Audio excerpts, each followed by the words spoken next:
দেখতে হেভি কিন্তু রোগা। হ্যাঁ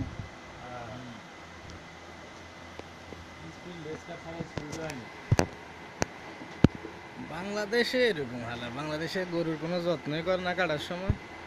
কি এই রিক্সাওয়ালা করে দেয় গরু কোরবানি দিতে, কষাই হয়ে যেত।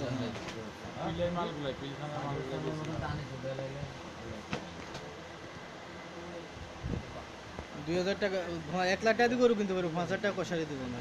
রিক্সাওয়ালা একটা 2000 টাকা দিয়ে পড়াই দেবো। না পিলখানার গরুগুলা এইরকম কামেলা হলে পিসি ছয়টা কামেলা করতে পারবো ওইভাবে পয়সা।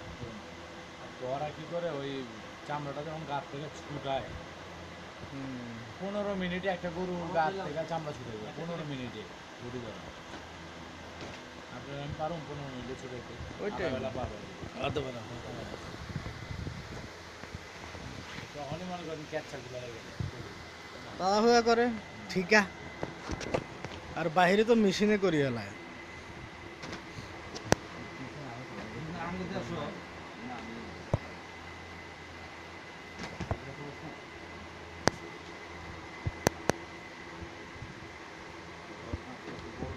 দেখলাম গরু জবাই করে, এত গরু কি জবাই করে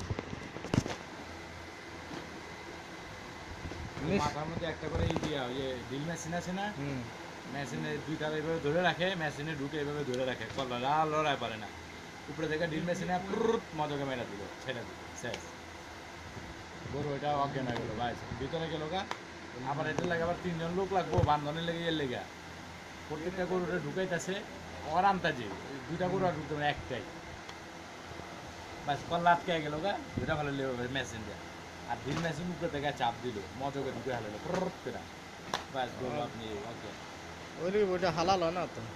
এটা তো আমাদের দেশে না, এটা তো ওদের দেশে, ওদের হালাল দরকার মাংস মাংস দরকার হলো গোস তাড়াতাড়ি কামেলা করে এক্সপোর্ট কর।